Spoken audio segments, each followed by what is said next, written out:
మూడు ముళ్ళు వేసి ఏడడుగులు నడిచామంటే ఆ నడక జీవితాంతం తోడుంటుంది. ఎన్ని కష్టాలొచ్చినా ఆ చేయి వేడదు. అదే పెళ్లికున్న గొప్పతనం. భార్యాభర్తల్లో ఎవరు తప్పు చేసినా ఒకరికొకరు సర్ది చెప్పుకొని మళ్ళీ తిరిగి కలిసిపోతారు. కానీ అనైతిక బంధాల కోసం కట్టుకున్న వాడిని కాదనుకొని గడప తాటితే వచ్చినవాడు మాత్రం జీవితాంతం ఎలా అండగా ఉంటాడు? ఇవన్నీ ఆలోచించకుండా వివాహేతర సంబంధం పెట్టుకున్న ఓ మహిళ ఎలాంటి ఇబ్బందులు ఎదుర్కొంది? భర్తను కాదనుకొని ప్రియుడిని నమ్మిన ఆమె జీవితం ఏమైంది? ప్రేమ వ్యామోహానికి వయసుతో సంబంధం లేదు. అది ఎప్పుడు పుడుతుందో, ఎలా జీవితాలను మలుపు తిప్పుతుందో ఎవరూ చెప్పలేరు. సాధారణంగా యుక్త వయసులో ఉన్నప్పుడు ఇలాంటి ఆకర్షణలకు లోనవ్వడం సహజం. కానీ పిల్లల పెళ్లిళ్లు కూడా అయిపోయిన తర్వాత కూడా భర్తను ఆ భార్య మోసం చేసింది. తమ అనైతిక బంధానికి అడ్డొస్తున్నాడని ఏకంగా ప్రియుడితో కలిసి భర్తను అంతమొందించింది. ఎన్నేళ్లు కాపురం చేసిన భర్తనే వదిలించుకున్న ఆ మహిళను ప్రియుడు మాత్రం ఎలా నమ్ముతాడు?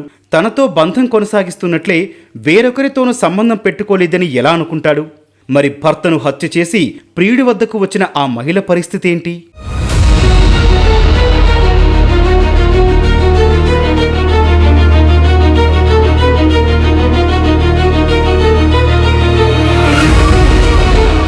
అనంతపురం సిండికేట్ నగర్లో ఉంటున్న కూచి రాధ రవిచంద్ర నాయుడు దంపతులు చిన్న హోటల్ నిర్వహించేవారు. దంపతులిద్దరూ బాగా కష్టపడి పనిచేసి డబ్బులు సంపాదించడమే కాక కుమార్తె కుమారుడిని ఉన్నత చదువులు చదివించారు.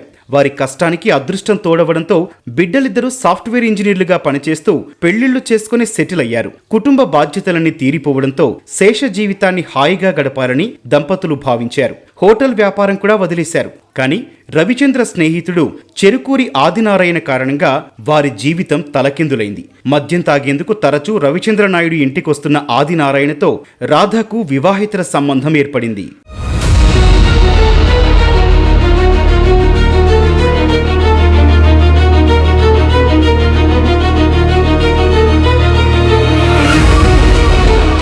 ఈ విషయంపై రాధను భర్త పలుమార్లు హెచ్చరించినా ఆమె పద్ధతి మార్చుకోలేదు. పైగా తమ బంధానికి అడ్డొస్తున్న భర్తని అంతమొందించాలని పథకం వేసింది. ప్రియుడితో కలిసి భర్తను హత్య చేసి అనారోగ్యంతో చనిపోయాడని బిడ్డలకు అబద్ధం చెప్పి నమ్మించింది. భర్త అడ్డు తొలగిపోవడంతో ఏకంగా ప్రియుడితోనే కలిసి ఇంటిని అద్దెకు తీసుకుని ఉంటోంది. అయితే రాధ ప్రవర్తనను అనుమానిస్తూ వచ్చిన ఆదినారాయణ ఆమె వేరొకరితో సంబంధం పెట్టుకుందని భావించి హత్య చేశాడు. తల్లి అనుమానాస్పద మృతిపై కుమారుడు కుమార్తె పోలీసులకు ఫిర్యాదు చేయడంతో రాధతో పాటు ఆమె భర్తను హత్య చేసింది కూడా ఆదినారాయణే అని తేలింది. అతని పేరు ఆదినారాయణ. అతన్ని అరెస్ట్ చేసిన తర్వాత ఇంట్రాగేషన్ లో విచారించే భాగంగా విచారిస్తుంటే అతను ఈమెను ఏ విధంగా చంపాడు అనేది చెప్తూ ఈమెని నేను టవాల్తో గొంతు బిగించి చంపాను అని చెప్పాడు.